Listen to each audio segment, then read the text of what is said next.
Brought to you by Capital One. Capital One wants to build a better bank, one that feels and acts nothing like a typical bank. It's why they're reimagining banking by offering accounts with no fees or minimums and one of the best savings rates in America. You can open a Capital One account from anywhere in 5 minutes. That's banking reimagined. Capital One, what's in your wallet? Capital One, N.A. Remember when you couldn't order a ride at the press of a button?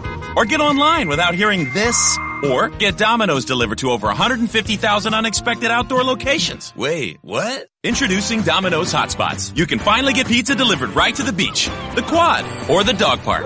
Not at home? Not a problem. Find a Domino's hotspot near you and get 2 medium 2-topping pizzas delivered for $5.99 each. 2-item minimum. Handmade pan pizzas will be extra asked for this limited time offer. Prices, participation, delivery area, and charges may vary. Restrictions apply. Visit Domino's.com for details on Domino's hotspots. Yes! Good morning, everybody. Welcome in to another edition of Golic and Wingo on ESPN Radio and ESPN2 for the first 2 hours. Mike Golic, Trey Wingo here. Big sigh of relief. How are you, my friend? Well, we've made it. We have. Oh, let it wash over me like the sweet rain that falls in the spring. We have made it through the drought and come out on the other side. Oh, my gosh. Your feeling is that of many, many, many around the country that the sad part of the non-football season, all you're doing is waiting for football to start, and it officially starts. Like a starving man looking at a 3-course meal, I'm about to take a huge bite of a big, juicy steak that's going to last me till February. Okay, your description's a little more than mine. I am ready to roll, and it is good. It all begins tonight, and we're glad you are here with us. We are presented by Progressive Insurance. All phone guests join us on the Shell Pennzoil Performance Line. Don't forget, you can get in touch with us. 1-800-Flowers.com Twitter feed at Golic and Wingo or call in 860-506-5505. And what a great start tonight, obviously, in Philly. The defending Super Bowl champs taking on Atlanta. We go on our first trip of the NFL season. Today after the show, we'll do our show tomorrow at the Tundra Trio. Right next to Lambeau Field. What a place to do our first show of the NFL season. So in advance of the Packers and the Bears. Now the Khalil Mack defense on the Chicago Bears. Khalil, this is Aaron. This is Khalil. That's exactly right. I think at one time they met, and I think Khalil Mack got a sack like in the first quarter of that game back a couple of years ago.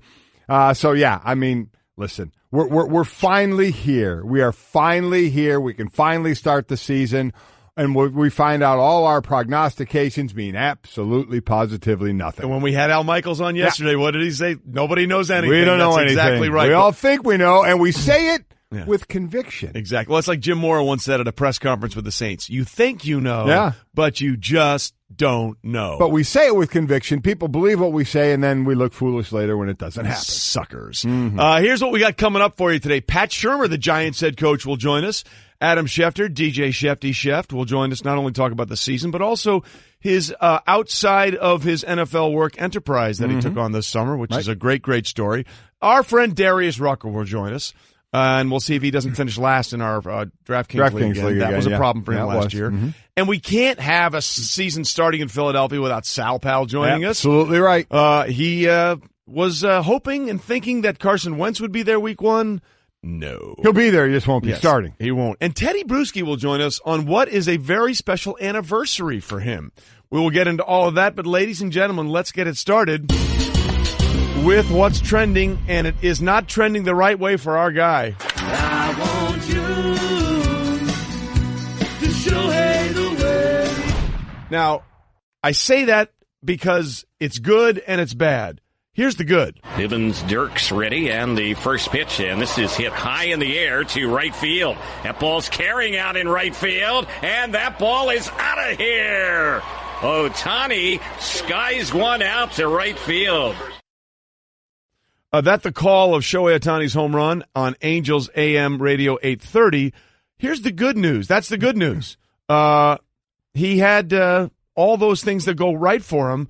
Hit a home run again. I think he had two last night. Home runs. Two home runs, yes. But, Mike, it looks like they have worse damage that ulnar collateral ligament in his elbow, and he's facing Tommy John. Yeah, he is. They found this out before the game. Had the MRI before the game. They knew the news that there was more damage to it. Remember, he pitched a few days ago, and he pitched into the third inning, and each inning the velocity went down each inning, slower and slower. He had one of the fastest fastball averages during the season while he was pitching, I think 5th or 6th in the league, somewhere like that, and it was just going down each inning, so he had more damage in there.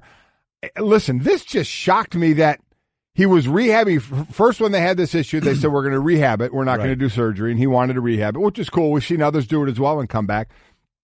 I was just surprised he came back this year. Right. They were out of it, and I get you're following the rehab path, but boy, it seemed somewhat senseless to me when you weren't in contention for anything, just to let him swing and don't throw a ball. Yeah, listen, I want you to listen to this interview with Mike Scioscia, the manager of the Angels, after the game, and listen to the last thing he says. This is before the game, excuse me. The last thing he says is the most important thing here. I think as he was getting evaluated, there was some, obviously a little bit of soreness there that I don't know if Shohei thought it was normal just from not pitching in a while, but obviously, our medical staff's going to take every precaution with every player, and they did the exam. We'll wait and see what the, medical staff recommends as a course of action, and then, you can move on. I'm sure at some point he's going to resume his pitching career. When that is, that'll be decided by whatever, the course of action is. But I think that taking a little half step back here and seeing him pitch for a whole career is more important than looking back and say, what if? Okay, that last bite, right, Mike? Seeing him pitch for his entire career is more important. So if that's where you see him, right? If you see him as a bigger threat on the mound than at the plate, then these home runs he's hitting now are meaningless. They're meaningless because if they had shut him down originally, there was a chance he could have played next year. But if he has Tommy John surgery now, you won't see him till 2020. Yeah, you won't. Now, you won't see him pitch for sure. I don't know, because we haven't seen this, if somewhere along the rehab for Tommy John before he starts throwing, he can swing a bat again. So if he would actually be able to bat next year, I have no idea. But the bottom line is I have zero clue. I'm still wondering why they even threw him this year. Exactly. And again, I'll say, I understand the rehab process. God knows I've been through it many times, that you just follow the rehab process, and it gets to the point where it says, hey, you should be able to pitch. Then they probably said, okay, go ahead and pitch. But I just didn't understand a reason for it, because look at the company he's in. Players with 50 innings pitched and 50 home runs, it's two guys. It's him. He threw 51 2/3 inning, had 18 home runs. And then you go back, obviously, to 1919 and Babe Ruth. He pitched 133 and a half innings and had 29 home runs. I mean, this guy was doing it. He had a bad elbow, and you end up pitching him through the rehab in a meaningless end of the season. I didn't understand this one bit. Basically, they're saying they're going to leave it up to him and his team, and when I say his team, I don't mean the Angels, the team of people around him, of whether he wants to get the Tommy John or not. His posse. But you said it. He gets it. He's done next year. For pitching, for sure done next year. And like I said, I don't know about the hitting part of it at some point with the rehab, but I don't get it. I don't get why you threw him this year. Yeah, I don't understand any of this. And if you look, if why would you even think about having him hit if there's a chance that anything doing with that bat could have any issues? Again, what Mike Scioscia said, pitching is the long-term goal for him. And if that's the case, let him be a pitcher. Let him do what he has to do before you even think about going down that road, because it seems like what they've done this year did the exact opposite of what they should have been doing. Yeah. And, oh, by the way, the last game he plays, 4 for 4 with 2 home runs. Yeah, so we'll see what happens. But, I tell you, listen, he's a special talent. But if you see him as a pitcher, you've got to do everything you can to protect that elbow and make sure he's there for the long, long term. We continue with what's trending, and what a story for Trevor. The pitch is hit again to left field. It's got a chance. It's gone! Seriously. 3 home runs and 3 at-bats for Trevor Story. That time a line shot just cleared the fence and left and gives the Rockies a lead. It's 4-3. That the call on KOA as Trevor Story homered in his first 3 at-bats, including one that was over 500 feet, and the Rockies beat the Giants 5-3. His solo homer in the 4th traveled an estimated 505. 505, the longest homer in franchise history and the longest homer in Major League Baseball since StatCast. began tracking distance in 2015. Yeah, Stanton hit one in 2016 that went 504 feet. So he beat it by a foot. You know what that is? What's that? Second spectrum stat. There you go. You got to love that. 2 home runs of over 450 feet, 459 and 505. First shortstop with 3 home runs in a game in Rockies history. I mean, what a shot that was. I mean, that's the stuff you see in home run derbies. Yes, or in a video game. Yeah. Actually, Trevor was on with Scott Van Pelt in SportsCenter after the game, and Scott asked the question we were all wondering. I'm always curious, when's the last time you had done that, or if you've ever done it? No, honestly, that was the first time I've ever done that. Just one of those special nights. Hard really to put words to or to try to explain, but something I'll remember for the rest of my life for sure. Crazy stuff. Well, you know what's interesting to do. Let's give him a little bit of due on his versatility. Yep. He's the first player with 30 home runs and 25 stolen bases in a season, primarily as a shortstop, since Hanley Ramirez in 2008.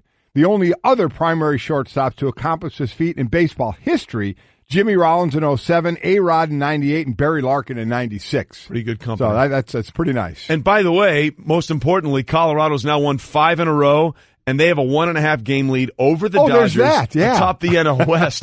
The Rockies have been to the postseason 4 times, but have never won a division title in their 26-year history. And in this surprising year of baseball, when we're all focusing in on the Astros, the Yankees, the Red Sox, and yes, your Indians, it is interesting to see what's going on when you have teams like the A's, the Mariners, and the Rockies that nobody expected to be doing anything are right in the thick of this thing as we head into the last few weeks of the regular season.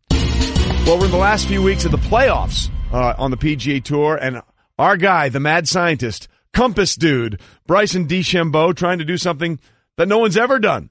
Be the first golfer to win 3 consecutive FedEx Cup playoff events when the BMW Championship gets underway today in suburban Philadelphia. Yeah, he joined Vijay Singh, as we talked about earlier in 2008, as the only players to win the first 2 FedEx Cup events. So we'll see if he can put 3 here. Again, we're down to 70 players, and after this week, we're down to 30. Yes. So some of the guys that are on the bubble, Tiger Woods is 25th, Ricky Fowler 26th, Jordan Spieth 27th. So the top 30 move on to the last championship, the last in this FedEx group of playoff tournaments here. But boy, the way he's playing has absolutely been incredible. Let's see if he can keep going.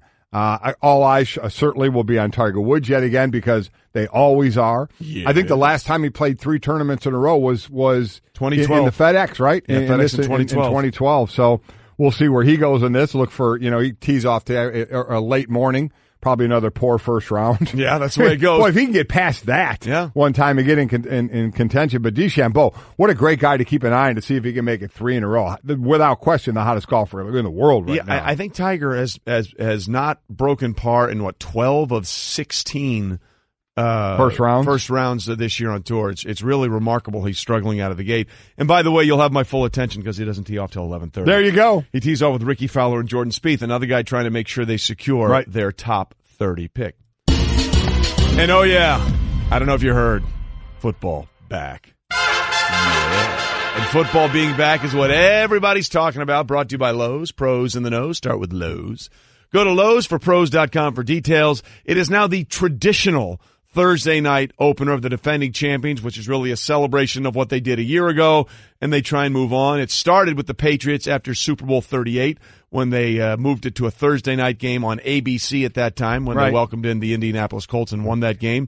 And this has been a decided advantage for the defending Super Bowl champs. The defending Super Bowl champs are 11-3 in these games. However, the home team has only lost twice because there's one year when the Ravens won and the Orioles were a little pissy, for lack of a better term, about having to deal with that, and they didn't want to have a parking problem with Baltimore Stadium and Camden Yards right next to each other, so that game was moved to Denver, and Peyton Manning shredded them. I think he threw 6 touchdown passes. So the home team has only lost twice. Last year, when the Chiefs walked into Foxborough and beat the Patriots, and after Super Bowl 46, when the Giants hosted the Cowboys and the Cowboys won. A lot to get into with this game. Obviously, the Super Bowl, defending champs, Nick Foles just being named the starter just a few days ago. One of the best lines in football. You're getting Jason Peters back after it's still amazing. One of the best left tackles missing a lot of time for the Eagles. Your quarterback missing, and they still go on to win the Super Bowl. But for Atlanta, can they get what they had a couple of years ago? It is amazing when you actually look at the numbers of Matt Ryan and Julio Jones. The two of them, Matt Ryan was 1 of 18 targeting Jones in the end zone last season. That's 5.6% completion percentage. The worst completion percentage by any quarterback receiver duo in a season since at least 2006. And we remember how that game ended, or the game ended. They could have won it with that 2-yard pass in the end zone to Julio Jones. Yeah. I'm amazed, but you saw that in the game. But for the season, 1 of 18 in the end zone. There's no way it can be that bad again. Well, listen, Atlanta last year had some issues with play calling at times. With Sarkisian, Steve Sarkisian, the first year as an offensive coordinator. I remember one game, I think it was against the Bills, where they had a first and goal or a first down inside the 20, and they threw it 4 straight times when all they needed was 1 yard to pick up a first down and keep the drive alive, and they kept throwing it, which I'll never understand. But hopefully that'll get better going forward. And by the way, I don't know what to make of Philadelphia this year. I really don't, because they caught lightning in a bottle last year. Look, everybody comes back. Yeah, they do. Basically, everybody comes back except for Michael Kendricks and 1 or 2 other players. Alshon Jeffrey's not going to be there. Torrey Smith is now with the Carolina Panthers. But the large majority of this offense comes back. However, the NFC East has notoriously been impossible to repeat at in championships. The last team, it hasn't been a repeat champion in the NFC East since 03-04. And that was when the Eagles did it. That was the Eagles. 03-04. They won it actually, I think, 01-04. I think that was the last successful time in the NFC East. So we'll see. I mean, you look at their season last year, how they started out. They started out with that win over Washington, then a loss to Kansas City, and then they rattled off, 2, 4, 6, 8, 9 wins in a row. Yep. So catching lightning in a bottle, however they did it, it was all clicking for them. Now, I don't know if it's as hot a start of winning that many games early on in the season, but I still think, a lot of people are leaning toward Atlanta in this game because they saw Nick Foles struggle, get nicked up a little bit. Now he's the starter. So, while most of the team is back, some are injured and a couple are gone. I don't know. I still see it as one of the best offensive lines in the game right now, and multiple running backs that they're going to go with, rather run of the ball thrown out of the backfield. Ertz, the tight end, as well. I think Nick Foles has plenty of weapons to not have to put everything on his shoulders, and I discount a lot of preseason games. I don't look at that and say, that's going to carry over into the regular season. Who knows? We may see that, but I don't see that. I still comfortably feel Philadelphia is going to win this game. It's interesting. I think almost the exact same scenarios are in place in this game 1 of the 2018 regular season, as they were in the first game of the 2017 postseason for the Philadelphia Eagles and the Atlanta Falcons. I mean, it's almost identical because, look, what Nick Foles was able to do in the NFC Championship game, and more importantly, the Super Bowl, when he was absolutely on fire, was remarkable. I think most people do not expect that kind of performance from him again. And so there are question marks once again going into this game about the sustainability of the offense with Nick Foles under center, much as it was last year when they hosted the Falcons in that divisional round, which began the underdog mentality with Lane Johnson and Chris Long and other people wearing those dog masks. Right. And people that once again are doubting them. And there's the same question marks, as you alluded to, Mike, about the Falcons offense with Steve Sarkisian as their offensive coordinator making those play calls. Will they be able to do the right things and make the right play calls in the right scenarios? So it's remarkable that in all this time, literally nothing has changed for really either one of these two teams going into this game. And something else to throw into the equation tonight, talking about the Atlanta defense. What's that defense built on? It's built on speed, right? So you're going into Philadelphia in September. It's been hot and humid. You look at the forecast. The forecast is going to be in the 80s around game time. Chance of rain, so the humidity is going to be high. And this is a team defense built on speed, which means you can get worn out. Right. You can get worn out in that muggy temperature coming off the ball.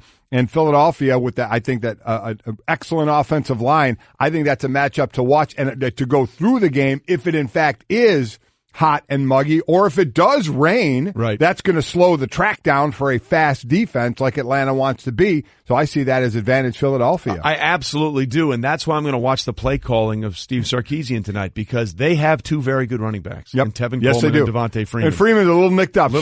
But they have versatility at that position. And the one thing that the Falcons did a bunch last year is at times they went away from the run and relied too heavily on Matt Ryan, Julio Jones, and everybody else in that offense.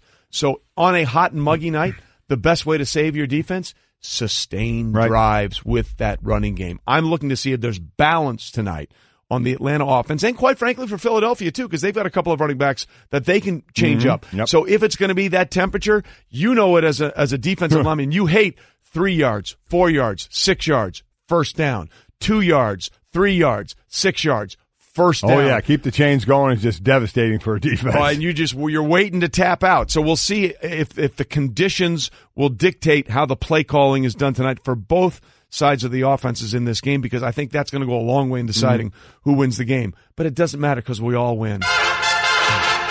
Because we are in the middle of it, baby. Golic and Wingo, presented by Progressive Insurance. Small business protection just got easier with more than 30 coverage options available. Progressive, they got you covered. More at progressivecommercial.com. Well, coming up next, something happened in an NFL locker room that almost never happens, and we have the end of a holdout. Just not the one you were thinking about. Remember when you couldn't order a ride at the press of a button?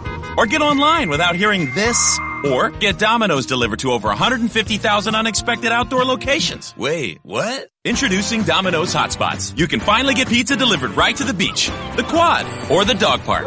Not at home? Not a problem. Find a Domino's hotspot near you and get 2 medium 2-topping pizzas delivered for $5.99 each. 2-item minimum. Handmade pan pizzas will be extra asked for this limited time offer. Prices, participation, delivery area, and charges may vary. Restrictions apply. Visit Domino's.com for details on Domino's Hotspots. Support for the Golic and Wingo Show podcast comes from our friends at Rocket Mortgage by Quicken Loans. Let's talk about buying homes for a minute. Because of rising interest rates, there's a lot of unpredictability when it comes to buying a home these days. It's causing a whole lot of anxiety with folks. Well, our friends at Quicken Loans are doing something about it. They're calling it the power buying process, and here's how it works. Quicken Loans will verify your income, assets, and credit in less than 24 hours to give you a verified approval. This gives you the strength of a cash buyer.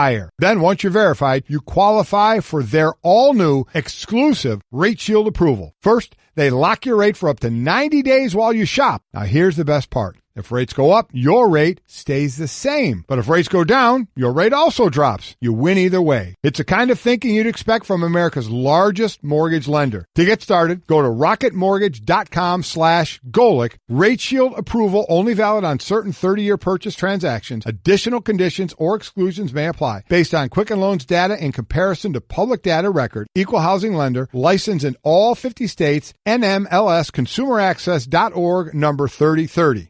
Golic and Wingo, ESPN Radio and ESPN2 for the first 2 hours every day. We are presented by Progressive Insurance. All phone guests join us on the Shell Pennzoil Performance Line.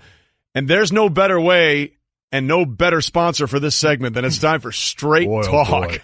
Brought to you by Straight Talk Wireless. Best phones, best networks, no contracts.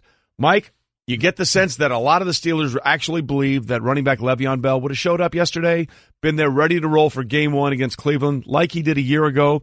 He did not, and all of a sudden we're hearing things from teammates inside a locker room that you almost never hear, which is players openly talking about somebody else's money and doing it in a very harsh and critical way.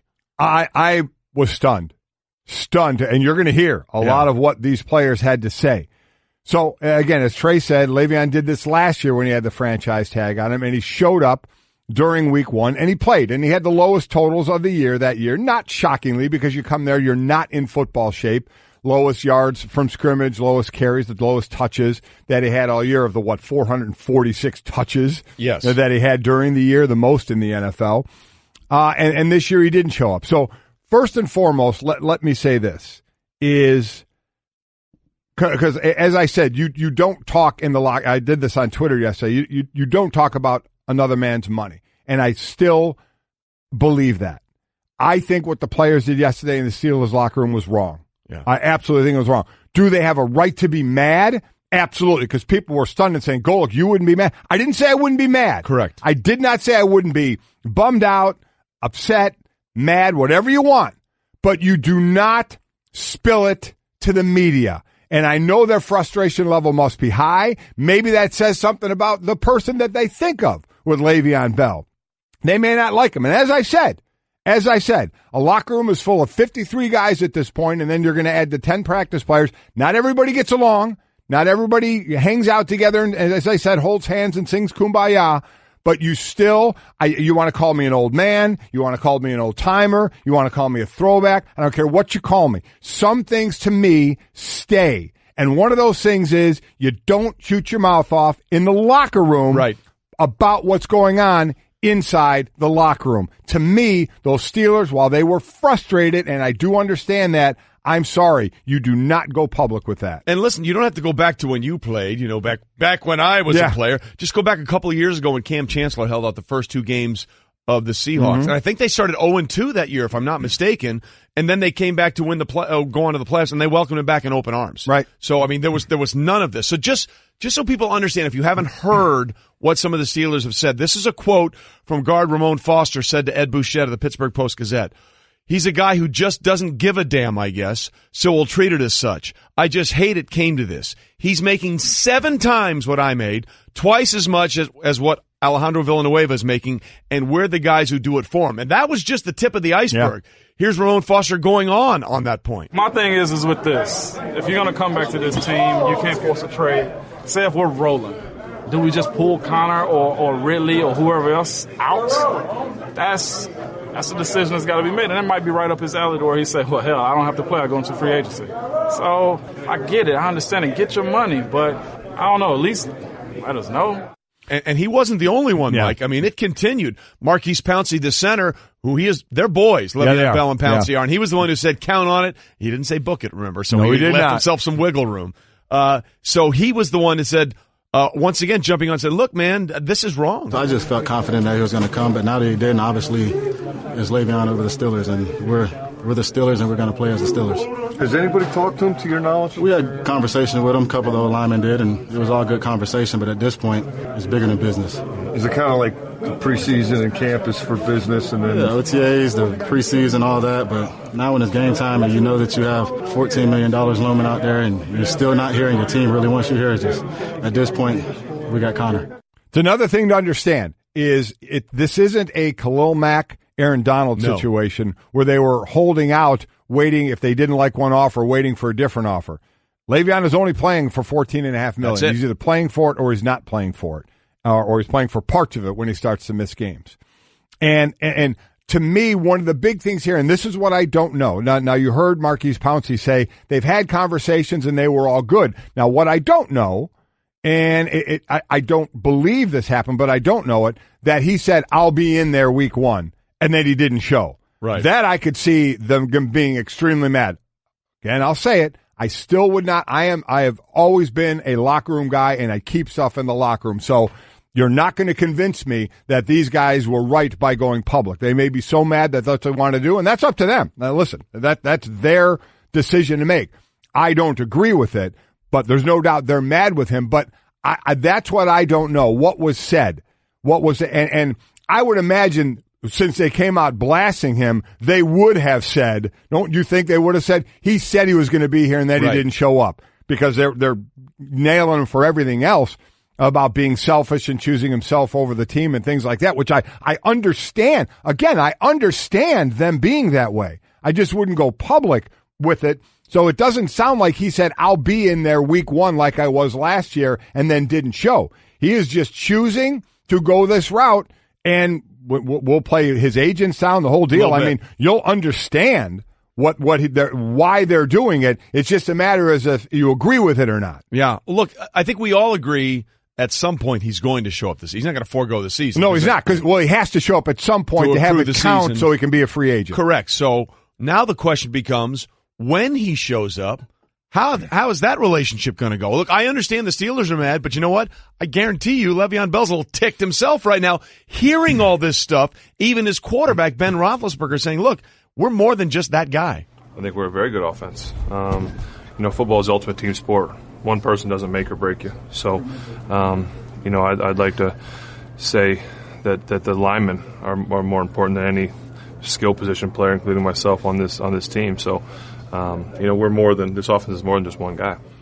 That's the line you want to hear. Yeah. I mean, that's kind of where you're going there is we're more than one guy. A lot of them were talking about Connors, who's going to get the start for them. We're behind him, and that's fine. All that stuff is I get it. You talk about the guys that are there and going to play. And when you hear I think it was Foster Pouncey said, what if he shows up week 6? That's Foster. You know what? Great problem to have. Right. If Connor's playing great and Le'Veon shows up, now you got 2 backs that can get it done. Worry about it then. Here's the other thing.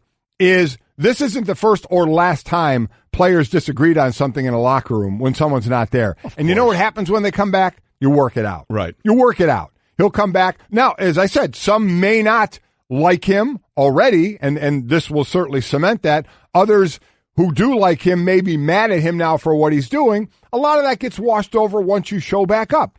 But there's no doubt, obviously, Le'Veon is hearing all this as well. I just wonder about all the communication that was going on between, as I said, his main friends on that team, the communication before the season started on what the possibility of him doing was. Because I think we all understand, or you're going to very shortly, of why he's doing this.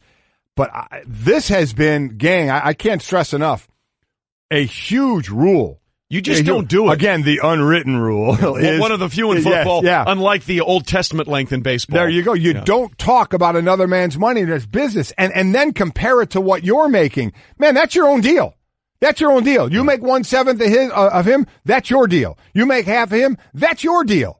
That's not his deal. You don't worry to talk about his deal or what he should be doing with his money. You just don't do it. Well, that's the thing. And the last time this really happened like this, when you go back and you have a bitter contract dispute where people openly talked about it, you have to go back to the Giants in 2002 when Tiki Barber made some comments about Michael Strahan's contract and his holdout situation, and they never got over that. That relationship was never the same between those two players after that incident, and you have to wonder, because Le'Veon is going to show when he shows, because everybody believes this is going to be it for Le'Veon in Pittsburgh, this is his last season, how that will handle on a team that is, Mike had so much talent over the last couple of years, but just hasn't found a way to put it all together and move forward. So coming up, that was what the Steelers had to say about Le'Veon Bell.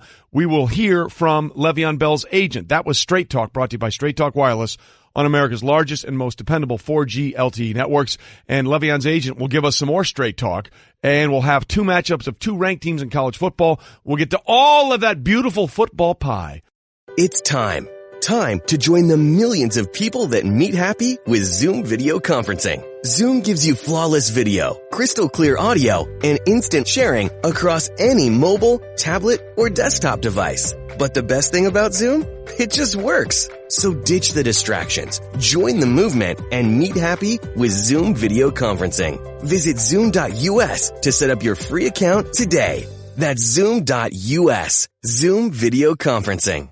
Technology powers your business, and technology changes. But chances are you're still using video conferencing that was wow 10 years ago, but feels more like whoa today. Ditch the choppy video and crappy audio and get back to wow with Zoom. It's the easiest, most reliable video collaboration suite, and it costs about 1/3 of what you're probably paying now. Wow, not whoa. Visit Zoom.us to set up a free account today. That's Zoom.us. Zoom video conferencing. It's Golic and Wingo. So is that resolvable? Well, everything's resolvable. It starts with getting everybody in the same room. Yeah. And everybody communicating, which for some reason can be very difficult to do. It ends up being a she said, he said thing. Nobody wants to get together. And sometimes they can't be resolved. Again, am I wrong? You certainly cover your bases. Well, SportsCenter brought to you by Straight Talk Wireless. When a player doesn't like a contract, they hold out, right? Well, with Straight Talk Wireless, you never have to because there's no contract. They use the same exact 4G LTE towers as the big carriers, but for a lot less. Straight Talk Wireless, only at Walmart. Refer to terms and conditions of service at straighttalk.com. All right, Golic and Wingo here with you. And again, Mike Golic's theme in life is everything's resolvable except those things that can't be resolved. So we've got there you go. Settled down into a nutshell, which might be what Le'Veon Bell's agent is thinking, and we'll get to that in a minute. But first, we got a couple of big college football games this week, and it's time for Kirk Herbstreit's $1 Million Moment, brought to you by Eckridge. Here's Herbie. Now for this week's $1 Million Moment, brought to you by Eckridge. There's some great games matched up this weekend. In the SEC, you got Georgia and South Carolina. SEC, ACC, you got Clemson on the road at Texas A&M. I'm going to go off the board for our $1 Million Moment. USC and Stanford in the Pac-12. A huge game in week 2 for both of these teams. I can't wait to see this. Bryce Love last week struggled against San Diego State to get any traction because they had 9 guys at the line of scrimmage, and it allowed KJ Costello to throw the ball downfield and make big plays through the air. They're going to try to do that to USC if they get close to the line of scrimmage as well. The other thing is JT Daniels, the freshman quarterback for SC, making his second start in a big-time matchup. Cannot wait to see how this one plays out. Who gets advantage early in the Pac-12? All right, that was Kirk Herbstreit going forward, but we're still talking here on Golic and Wingo about what's going on. I'm looking forward to this game, obviously this early in the season. The freshman quarterback, you know, they both had easy wins. USC wins 43-21 over UNLV. Young kid goes, throws for over 280 yards, does have a touchdown, and Stanford beat up on San Diego State on this one. But Love, again, 18 carries, just 29 yards. He's one of the Heisman favorites out there. San Diego State did load the box. So you wonder if USC does the same thing here. We'll see. Overall rushing, Stanford 20 carries for 50 yards in that game. That's going to definitely have to pick up, or a whole lot's going to be put on Costello's shoulder. So you're saying a running back needs to carry the load, basically? Yes, he does. Well, that segues perfectly to what's going on in Pittsburgh. Again, Le'Veon Bell has not shown up. Doesn't look like he's going to play week 1. And his agent, Adis Bakari, was on NFL Live yesterday. And let's just say you might want to get used to the idea of Le'Veon not being in a Steelers uniform for a while. There's nothing really to presume. We know this. Le'Veon has several years ahead of him in football. We know right now his days in Pittsburgh are precarious at best. We also know how he's been utilized in the past by the Steelers organization. And again, that's not nothing to say negative about the Steelers. They have one of the best players who have ever played this position, and they rely on him heavily for the production that he can provide. But in doing so, you take away from his future years. Boy, if that doesn't sum up where they are as opposed to where the Steelers are, that last sentence. They use him a lot, Mike, and in doing so, they're going to limit his future production down the years, which is a nice way of saying this is all about 2019 for a player, Le'Veon Bell, and whatever happens in 2018 happens. You know, this is just where this situation is. Le'Veon, he had 321 rushing attempts and 85 catches last year. So quick math is going to tell you that's 406 touches, right, with those two? And no one does quick math better than you. So that is a lot. And as his agent said, he's not saying that in a bad way. He is the best back in the league. You're going to use him. I get it.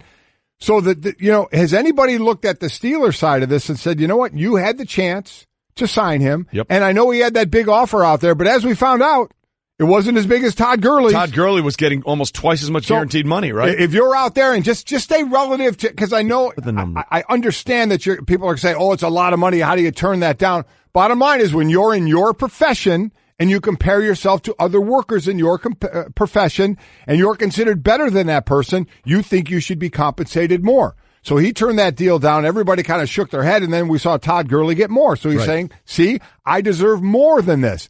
The Steelers did what they are absolutely allowed to do.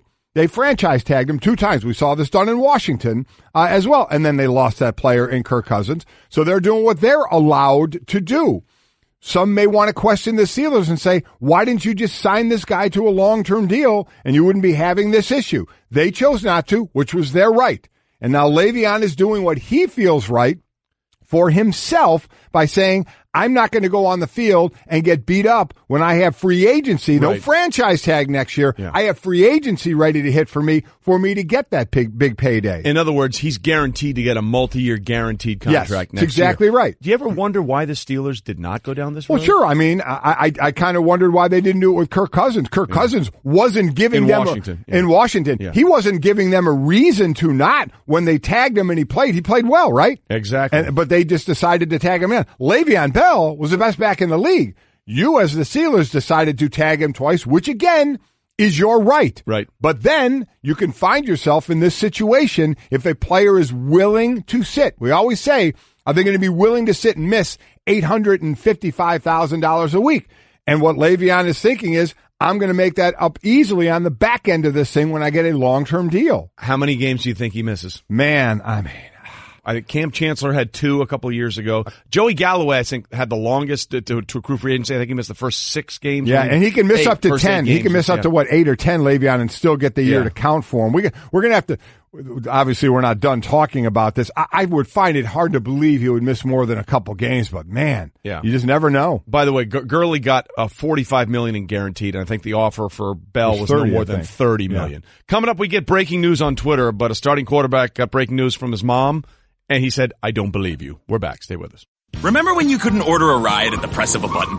Or get online without hearing this? Or get Domino's delivered to over 150,000 unexpected outdoor locations? Wait, what? Introducing Domino's Hotspots. You can finally get pizza delivered right to the beach, the quad, or the dog park. Not at home? Not a problem. Find a Domino's hotspot near you and get 2 medium 2-topping pizzas delivered for $5.99 each. 2-item minimum. Handmade pan pizzas will be extra asked for this limited time offer. Prices, participation, delivery area, and charges may vary. Restrictions apply. Visit Domino's.com for details on Domino's hotspots. Brought to you by Capital One. Capital One wants to build a better bank, one that feels and acts nothing like a typical bank. It's why they're reimagining banking by offering accounts with no fees or minimums and one of the best savings rates in America. You can open a Capital One account from anywhere in 5 minutes. That's banking reimagined. Capital One, what's in your wallet? Capital One, N.A. Remember when you couldn't order a ride at the press of a button? Or get online without hearing this? Or get Domino's delivered to over 150,000 unexpected outdoor locations? Wait, what? Introducing Domino's Hotspots. You can finally get pizza delivered right to the beach, the quad, or the dog park. Not at home? Not a problem. Find a Domino's hotspot near you and get 2 medium 2-topping pizzas delivered for $5.99 each. 2-item minimum. Handmade pan pizzas will be extra asked for this limited time offer. Prices, participation, delivery area, and charges may vary. Restrictions apply. Visit Domino's.com for details on Domino's hotspots. Glad you're with us. Golic and Wingo, ESPN Radio, and ESPN2, as we will be for the first 2 hours of the show each and every day. We are presented by Progressive Insurance. Our phone guests join us on the Shell Pennzoil Performance Line. Mike Golic, Trey Wingo here. Junior is off doing social experiments. Wait, that sounds terrible. Junior is off doing social work. Wait, that sounds terrible. Social media. Junior's off doing social media. That's what he's doing in Green. He's roaming around Green. So if you're in Green Bay and you get up and you see a 28-year-old? 20, he'll be 29 at the end of this month. Holy smokes. When's his birthday? September 28th. Okay. At the end of this month, it'll be that. If you see a tattooed, bearded, balding dude who looks 43, throw him a cheese curd and a beer. He'll be good. You'll be good. So he's roaming around there because we're going to Green Bay. We'll get up there tonight for our show tomorrow. We're looking very much forward to that at the Tundra Trio. We're going to have brats, beer, and cheese. And I couldn't be happier about it. That's kind of life, isn't it? That's the Tundra Trio. I'm believing that's what it is, right? Brats, beer, and cheese. That's what it's got to be. I love it. So we are good because football is here. By the way, Cliffy was asking me what's yesterday, our cookmaster extraordinaire. What do you like better, Christmas Eve or football Eve? Like yesterday was the eve of football. Right. Football Eve. Because Christmas Eve, you get 1 day of presents coming. Yeah. I got 22 weeks of presents coming. I still like out. Christmas Eve better. Get out of here. No. Leave. I will not. Leave now. I will not. We get 22 weeks starting tonight, so we are very, very excited about it. Yep. We'll talk a lot of football with our guests coming up in just about 30 minutes. We'll talk to Pat Schurmur, friend of the show, new head coach of the New York Football Giants, what to think about what they see in Saquon Barkley and what the plan is with Eli Manning going forward. Because remember, they passed on all those quarterbacks. Yes, they did in the draft. They're invested in Eli at least the next couple of few years to see where this thing goes. Absolutely. We'll get to all of that plus much more and some very interesting things that people need to understand on the Le'Veon Bell situation on what happens next, like what happens today, and what can and can't happen going forward. We'll get to all of that after we start with what's trending, and it's not trending the right way for our guy. I want you to Shohei the way. So Shohei Ohtani homered twice. Great. Huge night at the plate. 4 for 4 as the Angels beat the Rangers. But that is not the headline, Mike. The headline is it looks like he may be done until 2020.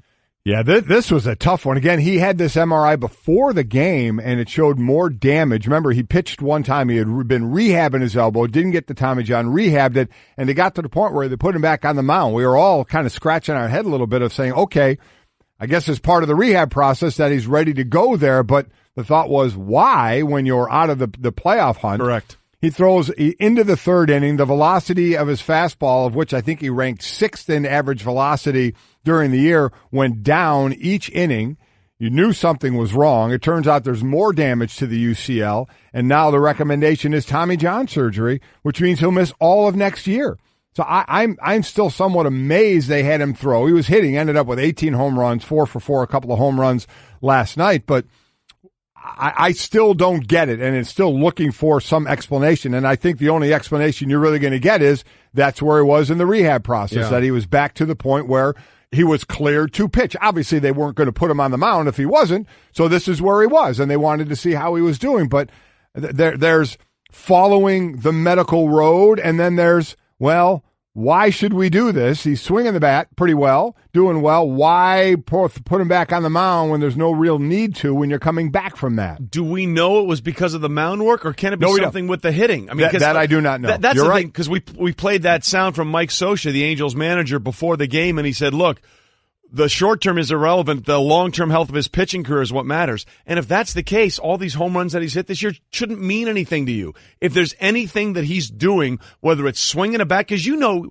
the vibrations that go through your hands and your elbows when you swing a bat and it makes contact, that can be just as disruptive if there's something in that UCL than there is anywhere else. So to me, the idea that they're doing any of this, if they really believe his long-term success is going to be as a pitcher, everything they've done doesn't seem to make any sense here, because you're jeopardizing that future, and it looks like you won't see him again until 2020. I agree. That was really kind of a confounding thing a bit there. Yeah, so, but he was, you know what? For the time we got to see him, you have to say he was as advertised, right? Champagne supernova, baby. He was as advertised. So hopefully this surgery, if he gets it, they're leaving it up to him and his team. And I don't mean the Angels team, his team around him, whether they do the surgery or not. And by the way, if you're going to do it, get it done. I was about to say, go now. I mean, you've already lost 2020, so I mean 2019 rather.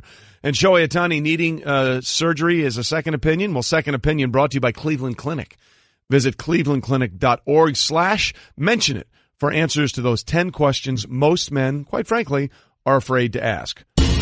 And as we said, it all begins tonight. The NFL regular season is underway with the traditional Thursday night opener as the defending champion Eagles welcome in the Atlanta Falcons. Again, defending champs are 11-3 in these games, but really the home team has only lost twice, because that one year where the Ravens were the defending champ and they gutted the entire team to pay Joe Flacco, that game had to be played in Denver, and Peyton Manning threw for 6 touchdown passes. They came from behind in the second half to win it, and it was a totally different dynamic. The only two teams to lose at home last year, believe it or not, when the Chiefs went into Foxborough and beat the Patriots, and after Super Bowl 46, when the Giants hosted the Cowboys, and the Cowboys went into the MetLife and beat them. I think the home team wins tonight. I do think the Eagles win. I know Nick Foles didn't look great in the preseason. That O-line will be together again. It's one of the best O-lines in all of football. Multi-attack from the running back position. Foles has weapons to throw to. Not some that are injured. I understand that. But he doesn't have to carry the load all on his shoulders. He has a great supporting cast around him. And for Atlanta offensively, one thing that can't be as bad as last year. Last year, Matt Ryan was 1 for 18 when targeting Julio Jones in the end zone. And one of the incompletions was the 4th and 2 in the end zone in the playoff loss to the Eagles last year. So there's no way it can be that bad again. So let's see if that improves. The one thing I'm interested to seeing is it's supposed to be in the 80s and muggy tonight with possible rain. Right. Atlanta's defense is built off of speed. If it's muggy, you are going to see guys wear down a little bit, no doubt about it. And if it rains and it's a slick track, that hurts a fast team as well. And they love to live by speed on that Atlanta defense. They do. So the best thing both offenses can do, whether it's the Eagles or the Falcons, run the damn football. And Atlanta, run the ball. Run the damn football. Second year, Steve Sarkisian is the offensive coordinator. They got away from that at times last year, and it really hurt them. So if Atlanta can commit to running the ball, I know Freeman's knee is a little bulky. Tevin Coleman is a very good back as well. That 1-2 punch would do them a lot of good in this game. By the way, Matt Ryan, who went to high school just outside Philadelphia, is just 1-4 in his career in road games at the Eagles, and that includes the playoff loss in the divisional round last year. Well, the shocking news over the weekend is what the Raiders did or didn't do, depending on how you looked at it, trading away Khalil Mack to the Bears for those 2 first-round picks. And so, a lot of us here, we have alerts on our phone. Oh, yeah. We follow Twitter, the ESPN app, whatever. You get your breaking news that way. Well, Bears quarterback Mitchell Trubisky, what a great story, got his the old-fashioned way, Mike. This is a great story. So his parents were in for the weekend and staying with him, and he was sleeping. He had a day off and wanted to sleep in. His mom came barging into the room and said that they just traded for Khalil Mack. And Mitch did not believe his mother. He said, "Get out of here." Basically, he said this. I don't believe you.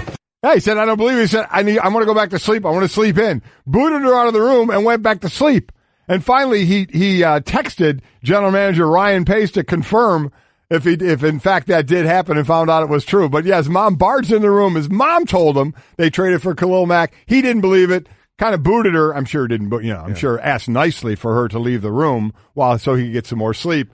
And then, got confirmed by Ryan Pace, the GM, that the trade did in fact happen. So first he said he didn't believe her, and then by kicking her out of the room, he basically went Will Ferrell from Wedding Crashers. Hey, Mom!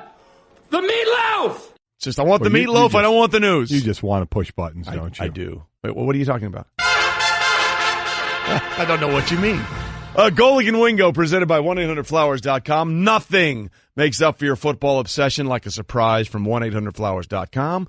To order a dozen multicolored roses plus an extra bouquet and a vase for just $29.99, go to 1-800-Flowers.com/ESPN. Okay, so we are fully immersed in the start of the NFL regular season tonight. As we said, it kicks off with the Eagles hosting the Falcons. But the biggest story might be what isn't happening in Pittsburgh, and that's Le'Veon Bell not there. And, Mike, the Steelers players, whether it was Marquise Pouncey, the center, Ramon Foster, the guard, or even to some extent Ben Roethlisberger, let everyone be known that we're not good with this, man. I mean, we feel like you didn't do us right, and it's very shocking to hear that kind of stuff play out. And that leads us to what will probably be a course correction today. Oh, boy, it really will. First, going back to what went on, and I'm sure anybody following this story saw on Twitter or even heard on our shows. I'm sure other shows and other networks did the same. Our own Teddy Bruschi will be joining us a little later here in studio. He said it, and most other players say it. This is just something that's not done. You don't speak publicly about another man's money. So what does it say that they did? It says that, A, maybe he's not very well received in that locker room by some. B, there had been talk, and he said he was going to come in there, and he didn't, though I don't think that happened, because I think the way the players went off, if that in fact did happen, they would have said it. As much as they ripped him publicly, they would have said, hey, he said he was coming in, and he didn't, and none of them said that. So I don't think Le'Veon said, I'm coming in, and then didn't come in. They thought he was going to come in, because that's exactly what he did last year on the franchise tag, came in week 1 and played. But they spoke. You can be mad. I'm not. And people said, "Wouldn't you be mad?" Listen, I'd be upset. I'd be bummed that our best player, one of our best players, isn't there. But I wouldn't say a damn thing publicly about it, no matter how mad I was. And one of the reasons is today is Thursday. Yep. Today is the second prep day for your game. You have a game Sunday, and what's going to happen today when that room is opened up to the media? What questions are going to be going on there? Hey, did anybody talk to Le'Veon? Is Le'Veon mad at you guys? Have you heard from Le'Veon? Have you spoken to Le'Veon? What's going on with Le'Veon? And I'm going to tell you right now that what the answers are going to be. They're going to be, you know what? We're not talking about Le'Veon anymore. We got a game Cincinnati. to play. We're on to Cleveland. Yeah. We have our running back in Connor. He's going to be the guy. We're going to talk about the guys that are here. We got a game to play. That's what you're going to hear. But you brought that on yourself by bringing all this up publicly. To me, that should have been the comment yesterday is, hey, he's our teammate. When he gets in, he gets in. Right now, we deal with the players that are here. We got a game to play. That's what you're going to hear today, because they're all going to be asking all those same players, have you talked to Le'Veon? Has he talked to you? All that stuff is going to come out, and you're going to hear a little change, which you should. Right. Because they do have a game. They got a game Sunday. Le'Veon Bell is not going to be there, so they can't worry about him right now. It feels like that they all thought, whether he told them, Le'Veon, or not, that he was going to be there, it feels like they all believed what played out last year would happen again. Was going to play out again Right. this year, and that, I think, threw them off. Again, Marquise Pouncey said as late as Tuesday, yeah, you can count on it. Yeah. He's going to be here, and he's not. And people may say to you, oh, what do you know about it? You haven't played in football in almost 25 years. Well, listen, people that have been playing in locker rooms much more recently than Golic are on the same side, include our own Ryan Clark, who spent time in Pittsburgh, saying you just don't go down this road. The sense I'm getting from the locker room and talking to people is that there was just no communication. You heard Ramon Foster say, at least let us know. And I think that's a huge part of it. The friendship, the camaraderie that comes along with being teammates and not knowing where your running back stands, I believe it's really difficult for these guys to handle. And I think we saw some of that frustration kind of outweigh the written rules of locker room and teammates where you don't really count another man's money. 1,000% agree. Yep. And Amy tweets me a very basic question, and it's a great question. Do you think what Bell is doing to his teammates is wrong? It's a very simple, it's a very good question, Amy. Then that's the question. Here's what I will say. I am not going to say someone is wrong when they're trying to get their money. Correct. But just what Ryan said, and I'm not saying to everybody on that team, there's 53 players. There are cliques in teams. I mean, there just are more friends. There are guys that I played with that would never want to hang out with me, and I probably wouldn't hang out with them, but you play well together on the field. But I had a lot of friends on the team. But Le'Veon Bell's closest friends, that's where the issue probably comes in, and I would agree. If you're actually not going to show up for games, that maybe there would be that communication. Right. Hey, man, I'm sorry. I got to do this right now for what I'm doing. I'm not going to be there for the start of the season. And whatever discussion goes on then between those guys on the phone or however, or face-to-face on the phone, whatever it is, happens. But at least it's between them then. And then Le'Veon gets the guys he talks to, his friends on the team, kind of caught up on where he is. Does he owe them that? No one's going to say he owes them that. To me, would that have been a good thing to have? In most things in life that we talk about on this show that turn bad, communication could help a lot. Absolutely. So if there was a little bit of communication, and I think Pouncey and him are pretty good buds, if it was with him or one of the other O-linemen or whoever else was a friend on his team that said, probably not going to be there early on, and this is what I'm trying to do here, maybe that would have smoothed a little bit of this venom that's going on out right now. But as far as is he wrong, I'm not going to say, Amy, somebody is wrong for trying to work the business side of the NFL, because NFL and their teams work the business side of players, and players get very few chances to work the business side for them. So I'm not going to sit there and say he is wrong for working his business side. Communication amongst he and maybe his better the teammates he's friends with, that probably could have been better and helped this situation. And let's be clear about what you just said, the business side of this, because you hear all the time, honor the contract, honor the contract. Come on. Well, then find me a time when the NFL and the owners and the team honor the contract. How many times have you heard, yeah, we're cutting you because we don't want to pay him? Look what happened to Dan Bailey, the kicker. Second most accurate kicker in the history of the NFL for the Dallas Cowboys. Yeah. Was set to make $3.4 million this year, and the Cowboys were like, yeah, we're good. And they cut him and have a rookie kicker now who's never made a kick in the NFL, right. And just on a money deal, they decided they didn't want to invest that kind of $3.4 million. So I don't want anybody here. He should honor the contract because when it happens on the other side, the team never honors the contract. By the way, he has no contract. Yeah. Let's say technically he doesn't have a contract. Yeah. He has an offer out. He has a tender out there for $14.5, which he didn't sign. So technically he has no contract. Right. There is no contract there to honor. People are mad and his teammates are mad because it's $14.5 million that he is choosing to turn down that complete amount and not being there right now, as his teammates say, for them. And there are other people questioning, well, why don't you just trade him? That's not going to happen. Well, this is interesting, though. It could happen, Mike. It could happen, but it's not going to happen. Let's explain this. A franchise tag player can be traded,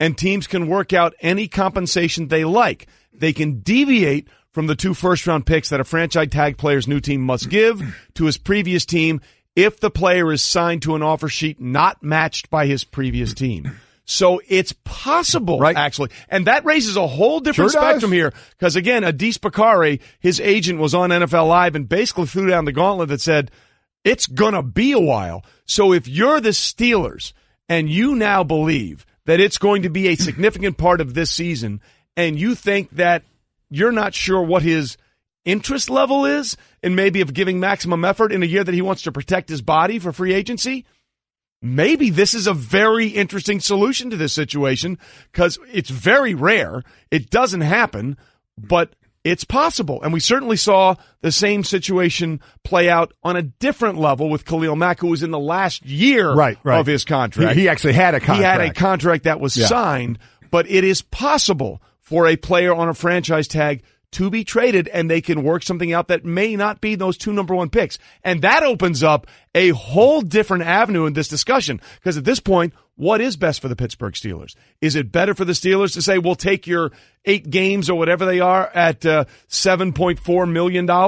Or is it better, look, if he's gone, maybe we try and get something back for Le'Veon Bell, work out a trade, and then we get something instead of seeing him skate in free agency. Yeah, because again, from Le'Veon's side, that's what he's worried about, is the use of 406 touches last year of all the touches. And Pittsburgh pretty much knows that he's not going to be there next year. They both know that. And I think we all understand that. So he knows that they're going to use him. And I don't mean that in a bad way. I'd use him too, because he's a fantastic back. Crypto tweets in, I think it starts, and I wonder if it's going to start to turn this way at all. I think it starts with management for not being willing to work out a deal with him, make a deal, and he's there. Then why go out your career and put your career at risk with no certainty of the future for your contracts? As I'll say again, when he got that offer of $30 million guaranteed and $70 million, I think, overall, and he turned it down, everybody lost their mind. And then Todd Gurley got 15 more million. Yeah. $45 million guaranteed. And basically Le'Veon was like, see? Yeah. Because if you sit there and say who should be higher paid, they both should be high paid. Right. But Le'Veon should be right, at least with him, if not more. I agree. And just forget the top end dollar of the contract, because that means nothing. It like doesn't. You said, we're talking $70 million, which wasn't going to be $70 right. million, and it's $60 million for Gurley, but it's never going to be $60 million. But of that $60 million, $45 million is guaranteed. 2/3 of that contract is basically guaranteed over 2/3, whereas in a situation with Le'Veon Bell, less than half of that $70 million contract was guaranteed. That's the significant difference. I'm really curious now to see if the Steelers are entertaining trading Le'Veon Bell because of the possibility of this. It's very rare. Very rare. Very rare. It doesn't happen. But the fact that it can, boy, makes it muy caliente, very spicy, what's going on with the Steelers and Le'Veon Bell. Remember when you couldn't order a ride at the press of a button? Or get online without hearing this? Or get Domino's delivered to over 150,000 unexpected outdoor locations? Wait, what? Introducing Domino's Hotspots. You can finally get pizza delivered right to the beach, the quad, or the dog park. Not at home? Not a problem. Find a Domino's hotspot near you and get 2 medium 2-topping pizzas delivered for $5.99 each. 2-item minimum. Handmade pan pizzas will be extra asked for this limited time offer. Prices, participation, delivery area, and charges may vary. Restrictions apply. Visit Domino's.com for details on Domino's Hotspots. Support for the Golic and Wingo Show podcast comes from our friends at Rocket Mortgage by Quicken Loans. Let's talk about buying homes for a minute. Because of rising interest rates, there's a lot of unpredictability when it comes to buying a home these days. It's causing a whole lot of anxiety with folks. Well, our friends at Quicken Loans are doing something about it. They're calling it the power buying process, and here's how it works. Quicken Loans will verify your income, assets, and credit in less than 24 hours to give you a verified approval. This gives you the strength of a cash buyer. Then once you're verified, you qualify for their all-new exclusive Rate Shield approval. First, they lock your rate for up to 90 days while you shop. Now here's the best part. If rates go up, your rate stays the same. But if rates go down, your rate also drops. You win either way. It's the kind of thinking you'd expect from America's largest mortgage lender. To get started, go to rocketmortgage.com/Golic. Rate Shield approval only valid on certain 30-year purchase transactions. Additional conditions or exclusions may apply. Based on Quicken Loans data in comparison to public data record. Equal housing lender. Licensed in all 50 states. NMLS ConsumerAccess.org number 3030. Golic and Wingo on ESPN Radio and ESPN2 for the first 2 hours of the show each and every day. Glad you're with us. Presented by Progressive Insurance. Man, do coaches hate to hear that. Shell Pennzoil Performance Line. What? You Sorry mean Victor about that. Cruz saying he's going to win 10 I games? hate to hear that. Yeah. Oh, they're going to win 10 games. They're going to be in the playoff. I think the Giants are going undefeated. I think the Giants are going to go 16-0 and win every game by 35 points. Yeah. And with that in mind, we're delighted to be joined by Giants head coach Pat Schurmur on the Shell Pennzoil Performance Line, taking synthetic motor oil performance to a whole new level. Make the switch to Pennzoil Synthetics today. So, Coach, congratulations on an undefeated season. Yeah, thanks for piling on. This is great. Right now he's thinking, how quickly can I hang up? Oh, jeez. No, good morning, guys. Good How's it morning, Pat. We're just kidding. But listen, we're a little giddy today because the season starts tonight. For a coach and the team that's been through literally the hard knocks of training camp and all the things you do to prepare this team, how excited are you as a head coach to finally start delving into what really matters? Yeah, you know what? We're all excited here. I think, I really like our group of guys, our coaches, our players, the way things have been supported, from the front office on down. So I'm just looking forward to going out and putting the ball down and getting this thing started. I think we've got a long way to go. There's so many things that we need to do as a team to become the really good team that we want to be. But, we all start somewhere, and unfortunately for us, we're going to start against a team that was one game away from winning this, going to the Super Bowl. So we're looking forward to it. We're getting our guys trained up. I told the media yesterday we're working on Wednesday things.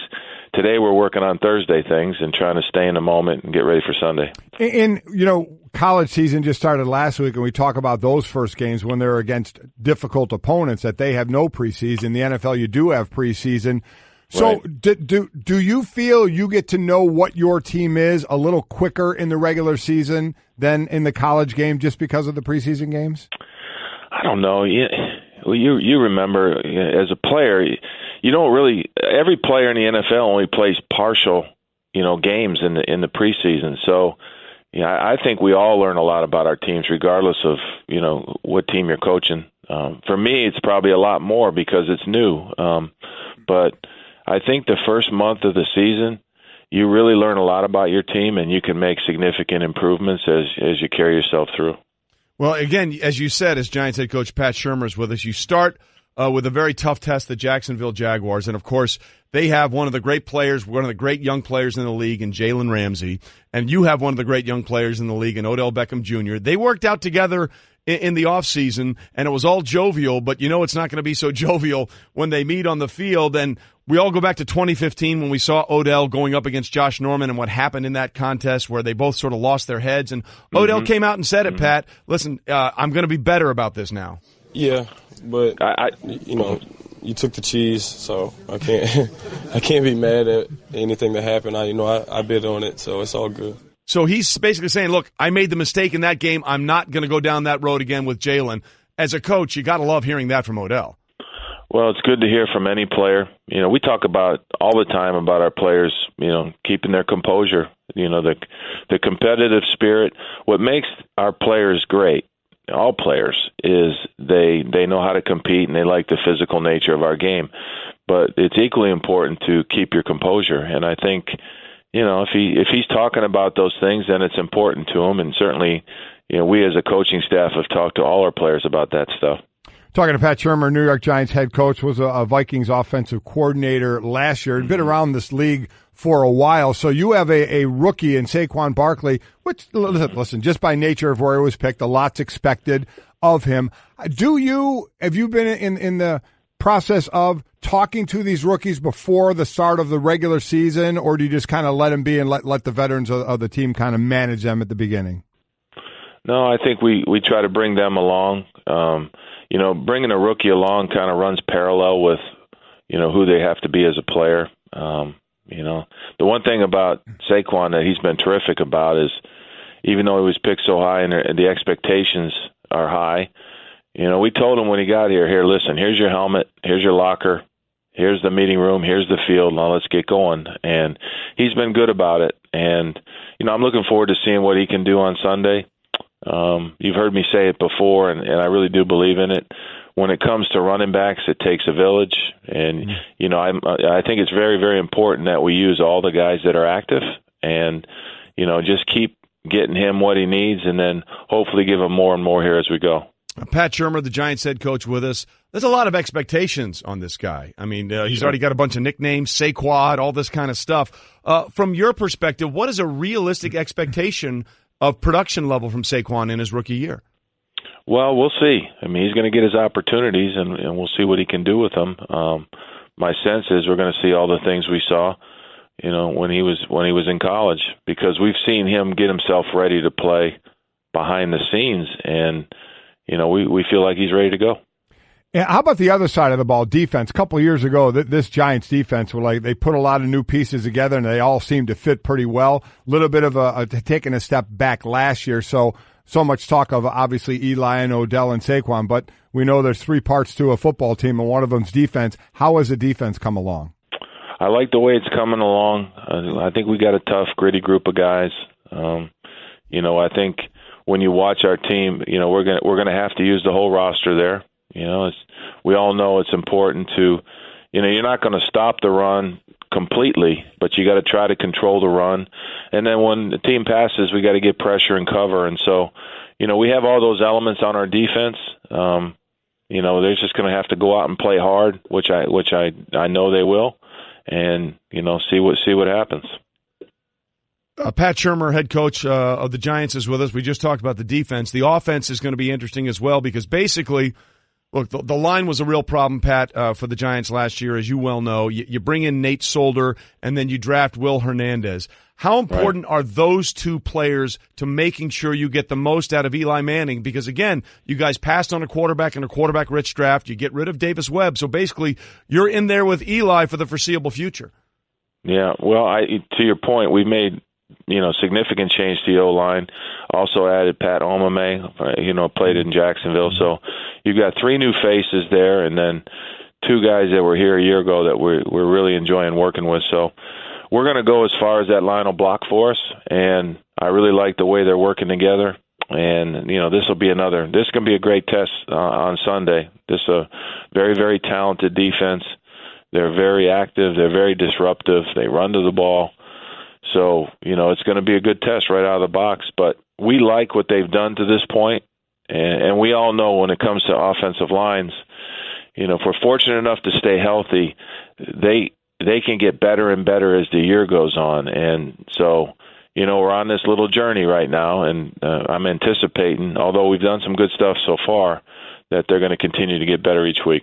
Pat Schurmur with us, the Giants head coach. One last thing on the quarterback situation. Davis Webb, I believe, was a third-round pick. You let him go. How much of that was about what Davis wasn't or what Kyle Lauletta might be? Because we had Bill Polian on at the Combine, Pat, and I asked him this question. I said, give me the player that nobody's talking about that they should be talking about. And instantaneously he said Kyle Lauletta, the quarterback out of Richmond. Well, I think everything is combined, when you're talking about who you're going to keep on your roster. And, I think to your point about the third-round pick, at some point, it really doesn't matter where we're picked. We're all out there playing. And I think that's the way I look at it. And, unfortunately, I wasn't here a year ago when this all happened. But, just out there watching them play, there were many, many things that we really liked about Davis Webb. And we're really super happy about the fact that he's getting an opportunity at the Jets. So that being said, we like what we see in Kyle. We like what we see in Alex Tanney, and with regard to Kyle, he's got really good instincts. He's pretty decisive about what he does. So, he learns what he's looking at, and if he sees it, he'll pull the trigger. And, I sort of like that in a quarterback that's, willing to make a decision and pull the trigger. And, he has that. Now, there's a whole lot for him to learn. We all know there's a big jump coming from college to the pro game, but he's on that right path. Pat, how about for you? You got into this back in 1988 as a grad assistant with Michigan State, so you've been doing this for a while. How do you get on opening weekend? How nervous do you get for this? Well, I'm a career coach, so I've gotten to the point in my career where you just try to make the players and the coaches help them be as good as they can be. And, I have to tell you, I'm not so sure I get nervous or anxious. I've got a lot of concerns today, and it's Thursday. And so we just try to get as good as we can be and go out there and play. I love the competitive nature of this.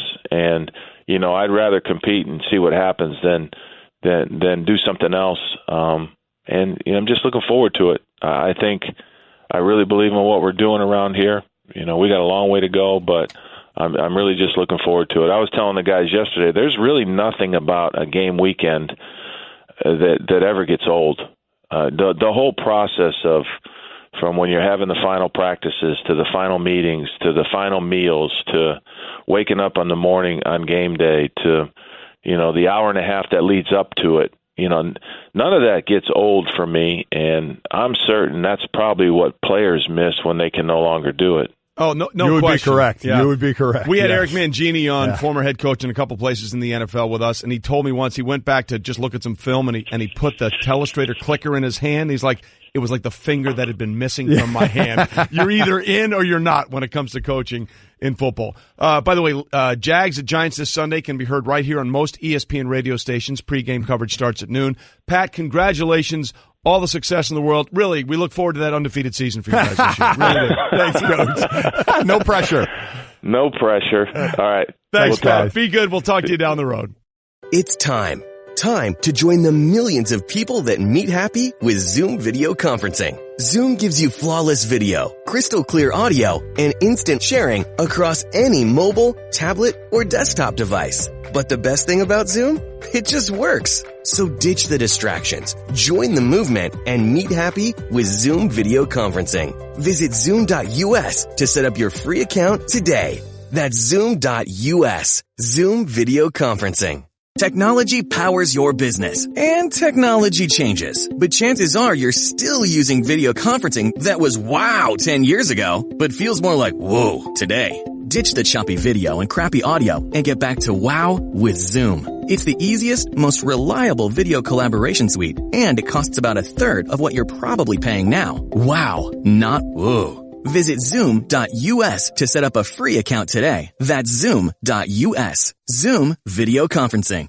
This is an interesting phenomenon I stumbled upon, that if you just add book it to the end of any phrase, the shorter the better, it makes it immediately a hot take. Owen says, Jaguars win the Super Bowl. Book it. I like Tim's poutine. Book it. Man, that's a strong point from Tim. That is. LeBron is Toronto's kryptonite. No. Book it. I like Steve's better. Josh Allen will break a table before the season starts. Hashtag Bills Mafia.